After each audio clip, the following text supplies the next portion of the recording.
Now,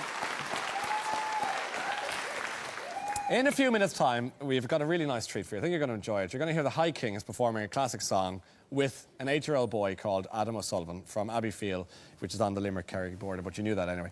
And before he does that, thank you both. Before he does that, I want you to meet Adam's parents, Dennis and Joanne O'Sullivan. Welcome to you both, and thanks for coming to see us this morning. This evening. Oh, right time now. OK, well, let's tell me a bit about Adam. What can we expect? Well, Adam is 8 years of age. Yeah. He's the eldest of 2 boys. We have another son, Billy, who's 5. He's big into his music. He's big into his sport. Loves Manchester United. Loves rugby, football. Paul O'Connell, the Gooch, everybody. Everything. Everything. Sport, music, the lot. Sport, music, the lot. Yeah, he has a particular love for music. OK, yeah. and he doesn't do shy. No. Adam doesn't understand the word shy OK. at all. But not everything's rosy in the garden, isn't that right? That's right. Tell me what happened. Yeah. Do you want to? Why don't you take over there, Dennis? I suppose let's go back a little bit. Go back a bit, yeah.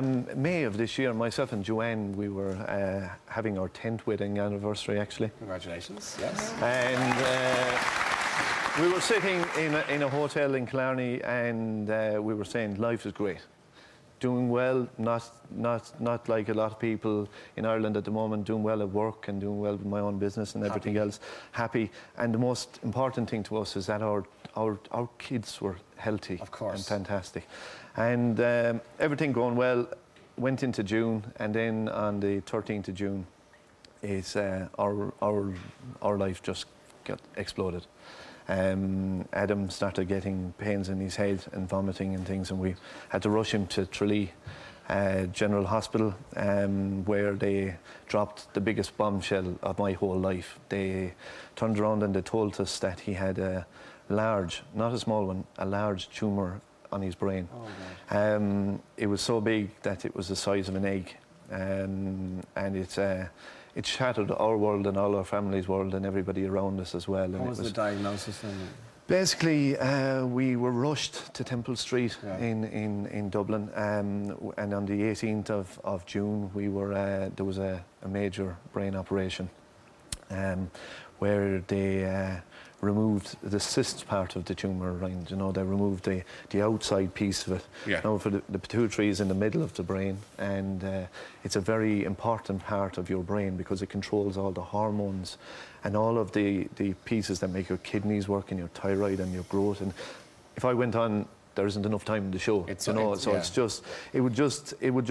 just shatter, yeah. So Temple Street Hospital operated, and they removed about 80% of the tumour. There's still a piece of the tumour still there, and that's the killer piece of it for us. It's not finished, you know, it's not over. We've a long road ahead of us. Can it be defeated?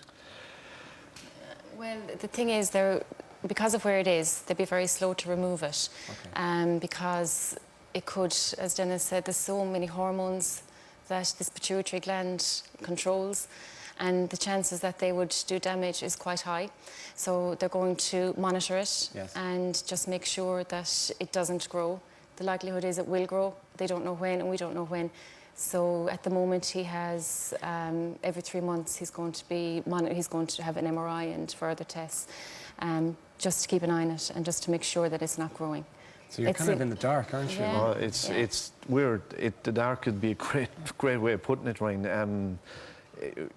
We live on tenterhooks. We lie in bed at night, and Adam comes in because one of the things is his kidneys, and the urine levels are up and down. Yes. He walks in the room, and you jump out of the bed the minute he walks in the room. It's just, you know, from thinking that everything was rosy to where we are now, it's just horrendous, like, you know. It is just horrendous, you know. And in the immediate future, what can you do, or where are you at now as a family? We can't do anything. No, just wait and watch. We can only watch, Ryan, and that's the unfortunate thing about it. We've been to the best, I think. You know, we give about a lot of things, but we think we've been to the best surgery people, the doctors and in the world. The people that have looked after Adam so far have been magnificent. Yes. You know, and we're under there it's strange, Ryan, I'm a control freak. And everybody will enjoy hearing me saying that, but I am. Not anymore. But I'm not. You can't be. I can't be. Yeah. You can't do anything. It's totally out of my hands. Yeah. Do you know, it's... and especially when it's your own child, it's more frustrating still because... Correct. So the day that we handed him over to be operated on, his life was in their hands and we had no control over it. Yeah. And as a parent, you're supposed to protect your children, but we couldn't. But of course, you know, you can't. Yeah. There's only so much. But of course, as I would imagine any parent would say, look, you can have me, I'll take the place for all the operations rather than seeing my own Absolutely. go through it. I presume that goes through your mind as well. Every day. Do you know, if you, do you know, some people say, okay, if they need a kidney or whatever else, do you know, I'd give my brain for my little lad. Of course you would. But you seem to be, even when you came in this evening, you seem to have decided for whatever reason, yes, it's a horror show and it's horrific, but we have him. He's a live wire, and we're going to enjoy every minute. Is that your attitude? Attitude. And positive mental attitude, to use that expression. That's exactly what you're doing. No, absolutely. And I train kids as well, lots of under 6s and under 8 kids and things like that. And that's what it is all about for me. It's all about, let's be positive and believe, you know, and that's what we've got to do. We've got to believe, myself and Joanne, we've got to believe. And we've got to, and I think that positive attitude, it comes out in him and it comes out in my other son, Billy, as well, you know, and that's what Where does the love of music come from? Is it you or you? Both of us.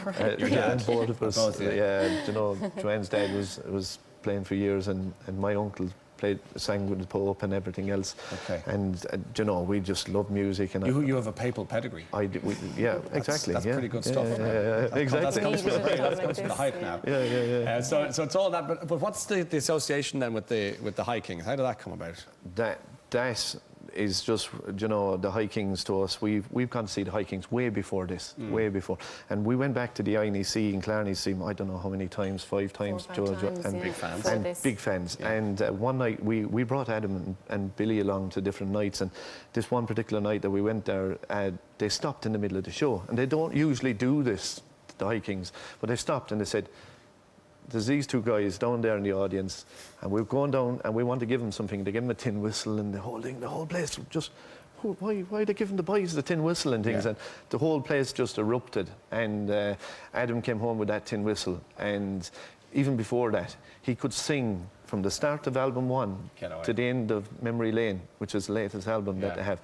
Every single word for word of all the songs. So he's like a little fun-sized Clancy brother, is he? Yeah, well, a bit like, don't tell him that now, because he'd actually, you know, Brian and Darren would be, he thinks he's one of the stylish boys. Oh, I'd say.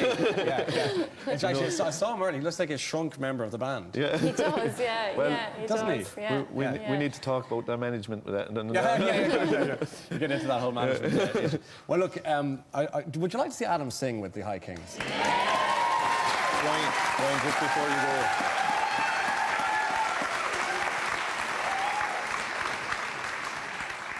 go. Just before you jump into him and things, and sorry, I'm not taking his show away, but like everybody else that would come on, and I'm not going to go through, there's a list, and everybody out there, guys, you know, there's a list of people that have supported me and Joanne.